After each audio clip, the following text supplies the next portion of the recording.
My name is Joe Peroni, and this is the Rise Above Project.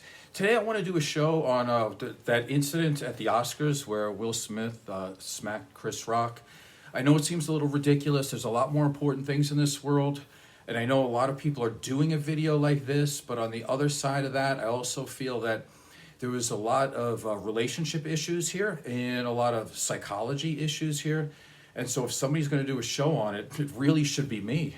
So, I kind of, nobody pressured me, but I feel like I'm pressuring myself to do it because I really don't like to follow the trends. It's not kind of who I am, but unfortunately, something like this also falls into my lap. So for the right reasons, psychology reasons, relationship issues, and I just feel like I have to say something about this. I don't think we have to go over it too much. I think everybody already knows what happened here. Chris Rock, who's a comedian, he's been a comedian now for like 30 years, extremely popular. Everybody knows who he is and what he does. Might as well say it up front too. We all know what comedians do and what they are. You can go back in the day, way back, as far as you want to go. I don't care. But, at my age, I remember they used to have shows for like an hour on prime time that were specifically meant to roast people. And this was a normal thing. I remember the Johnny Carson show. He was married and divorced like many times, 5, 6, 7 times. And a lot of the guests would go on there and ask him how the marriage was going. Like they would laugh at each other. I remember growing up, people used to make fun of each other all the time. And this is just normal. I think we're becoming such a pussified society now, overly emotional with things that, some people are actually considering this to be a normal action from somebody who got offended over a joke, which is a little insane to me. But so let's talk about this. So it starts off with Chris Rock making a joke. Will Smith actually laughed, and he's with his wife, Jada Pinkett Smith, I guess her name is. And he laughs at the joke, sees his wife kind of with a, rolling her eyes, so she wasn't too happy. So all of a sudden now he becomes more offended, like, like I don't want to take any garbage when I get home, so I'm going to have to do something. So instead of having maybe a decent relationship with her beforehand, where this wouldn't have been a manipulative situation, or maybe talking about it later or just whispering under his breath, no, he decides to get up, walk up to the stage pretty casually, Chris Rock not knowing what's going on, and he smacks him across the face. Then Will Smith casually walks back to his seat, enjoys the rest of the show, ends up winning an Oscar, does a completely unhinged, emotionally dysregulated speech where he never took responsibility and blamed everybody except for himself, which played well with some people because in this day and age, we're all about the emotions and we don't take any responsibility. And so you could say he was offended by the joke, maybe, but it seemed like he was also offended by his wife's reaction to the joke and decides to jump into action here. But the interesting thing here is that his wife has been having a sexual relationship for many years with his son's best friend. Now, if you want to be Father of the Year, how about you step in and say something or do something about that? Like, you want to know what a joke is? That's a joke. Like, I can't imagine. Now, listen, I've got clients that are polyamorous and everybody else in the world in relationships. I don't judge.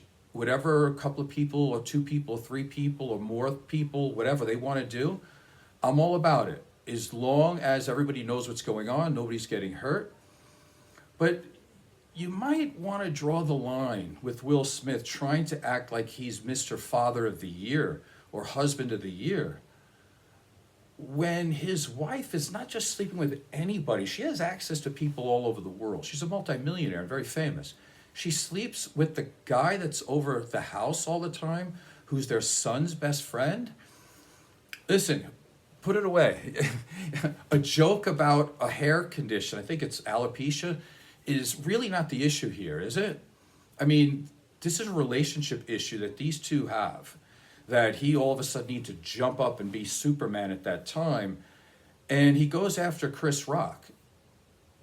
Listen, if it was The Rock, up on stage, or somebody like Jackie Chan, who's like a 10th degree black belt, he would have been nowhere near that stage. So, and Mr. Tough Guy is not so tough.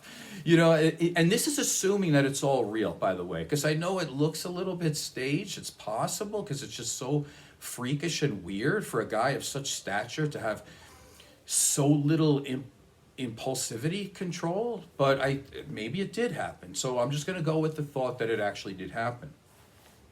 So let's talk about Jada Pinkett Smith for a second.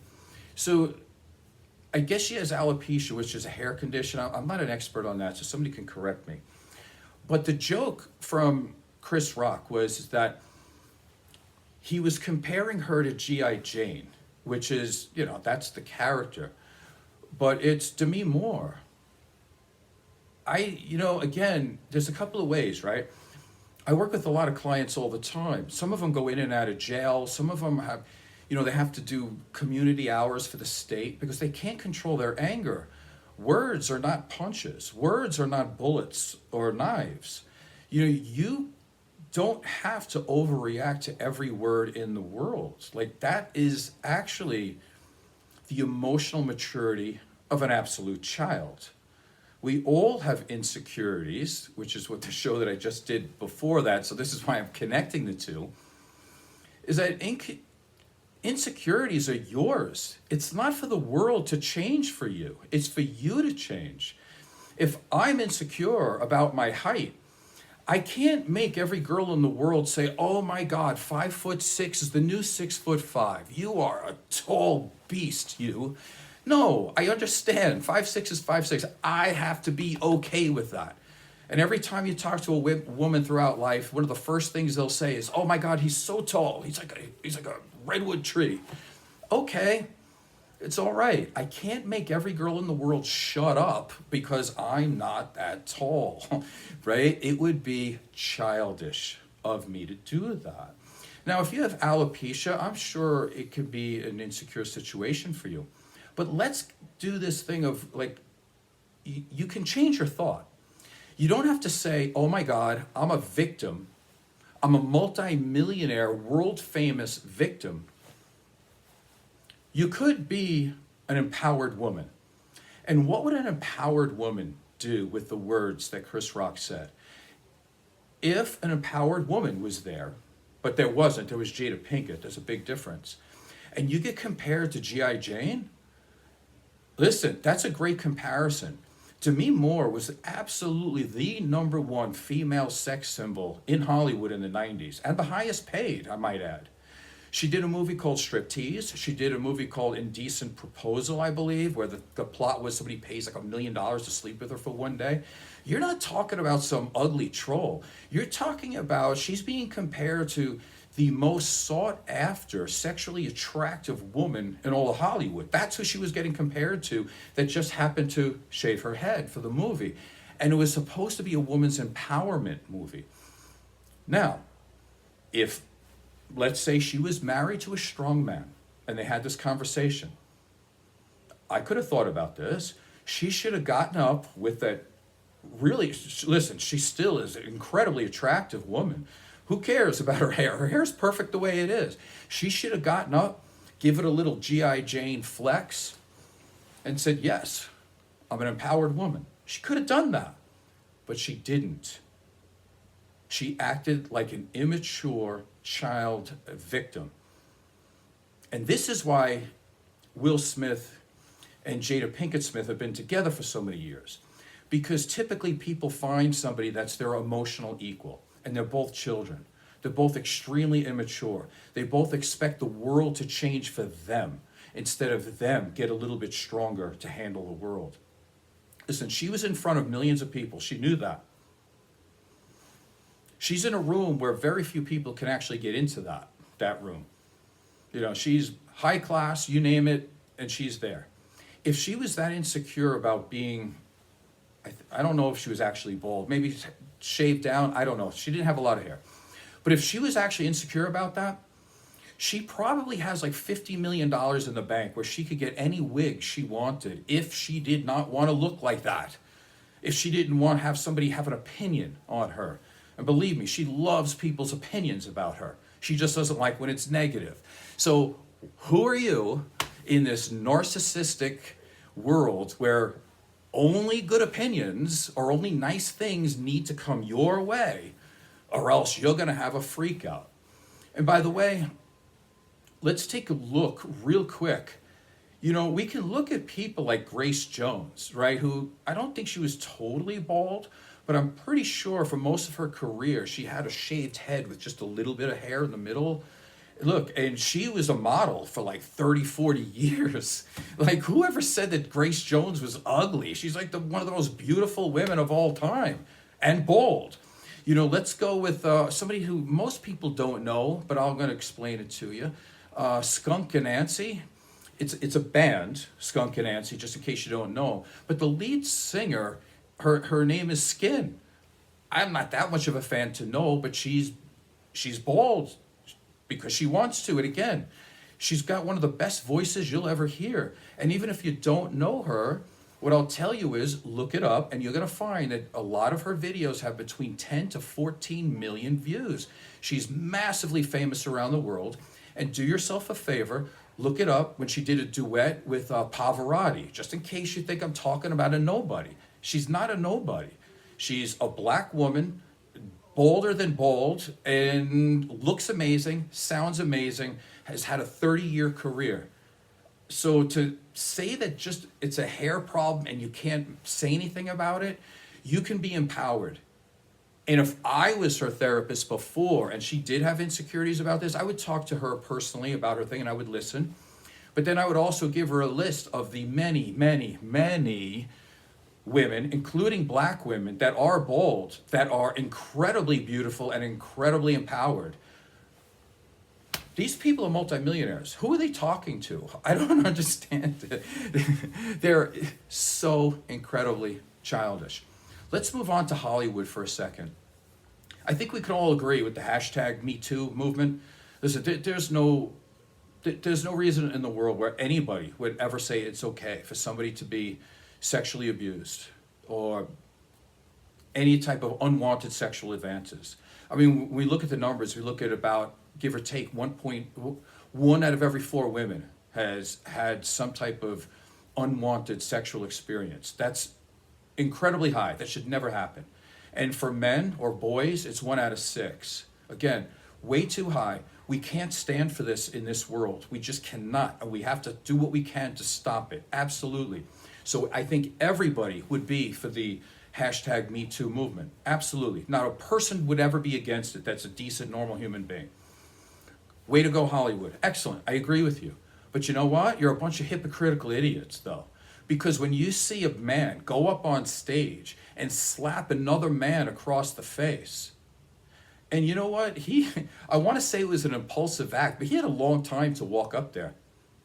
A long time to think about it, and he still did it. Where was the security? You know, I've been to like 23 Who concerts. You know, in my wildest dreams, I would love to go up on stage just for a second with Roger Daltrey or Peter Townsend. But you know what? I know that I would spend the night in the hospital. That's what would happen. Security would be on me or on anybody in a second. Where are you, Hollywood? You allowed this to happen. Then you allowed him to saunter off like he did something good. Go back to his seat, get a standing ovation later, and do this weird speech that meant nothing other than he was talking about how it affected him. And then he related it back to the movie that he did because it's all about him, and didn't understand that he assaulted a man on stage. Listen, if you're against sexual violence, you have to be against any type of physical violence. Where are you, Hollywood? A bunch of hypocrites. I'm as liberal as the day is long, and Hollywood is known for being liberal, but I do not stand with you here. You need to do something. It looks bad for all liberals when you do that. Something needs to be done. Why that man was not arrested, why he was not taken off in handcuffs is insane. Because if I would have went up on stage and punched somebody in the face, that's what would have happened to me for sure.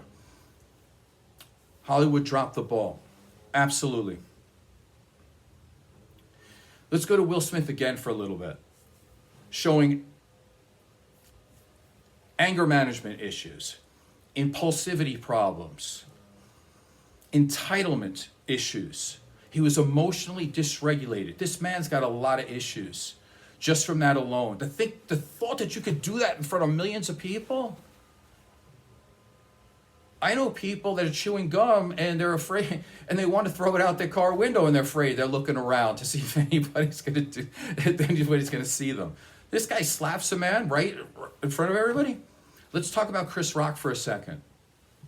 You want to know about masculinity? I don't care if this guy's 4 foot nothing. He showed incredible masculinity, stoic power. He was paid to do a job, and he did his job. He actually made a joke 2 seconds after getting smacked in the face. It was amazing. He was amazingly competent. That's what masculinity is all about. He followed through. He did his job. He made a little bit of a joke out of it. And he actually stood up for himself. He actually did say, that was a G.I. Jane joke, man. And he could have said something a lot worse. You know, he said, keep my wife's name out of your mouth.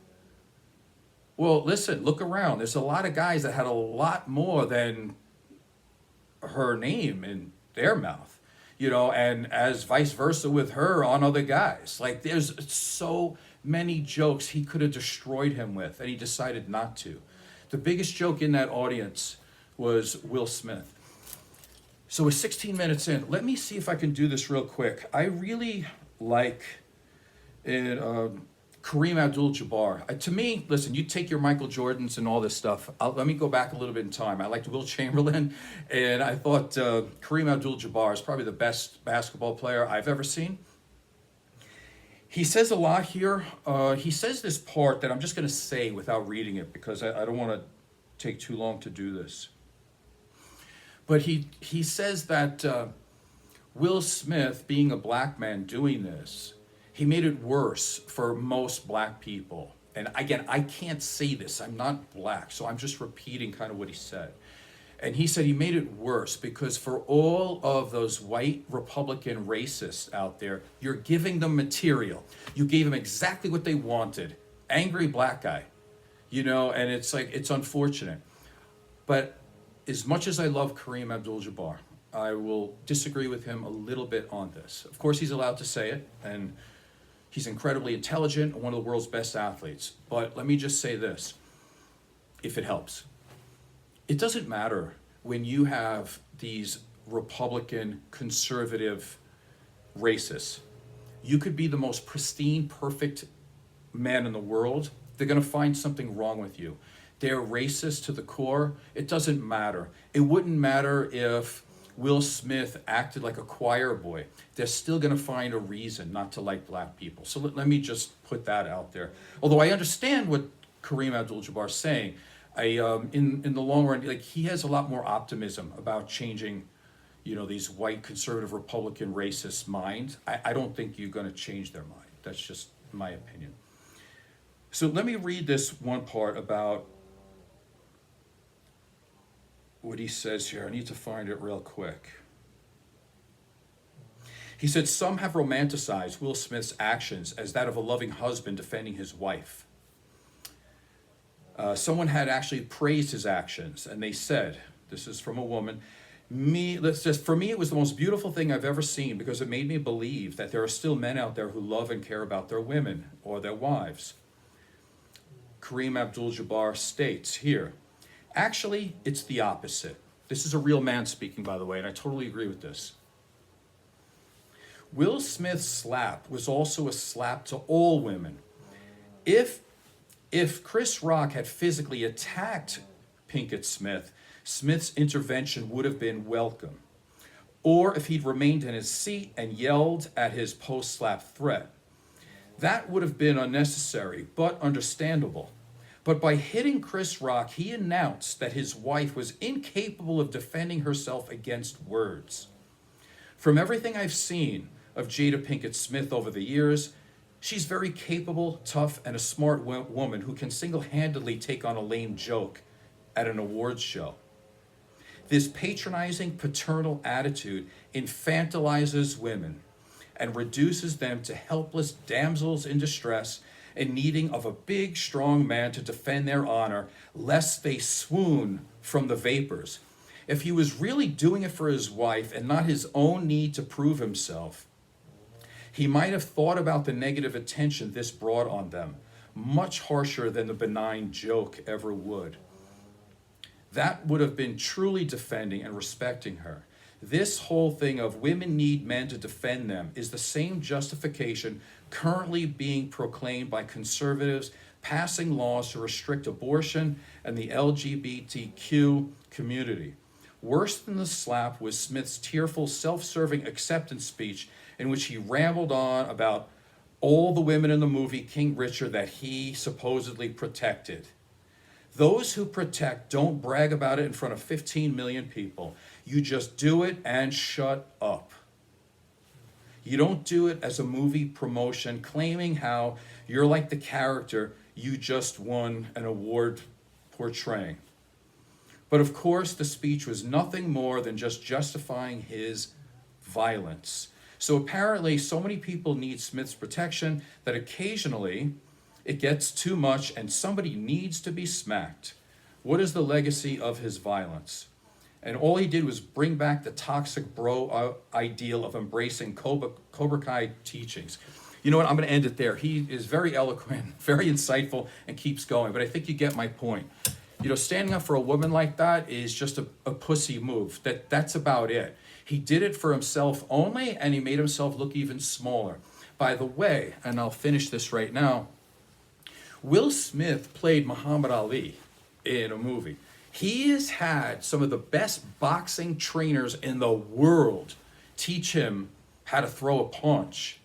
And the fact that he threw a slap at Chris Rock's face, and all he did was basically do nothing and stare back at him and then make his next comment, again, is high praise for Chris Rock being the only masculine man in that room right there. So let me end it at that. If this was entertaining to you in any way, if it was valuable in any way, I'm Joe Peroni. This is the Rise Above Project. Please subscribe and tell a friend. Thank you.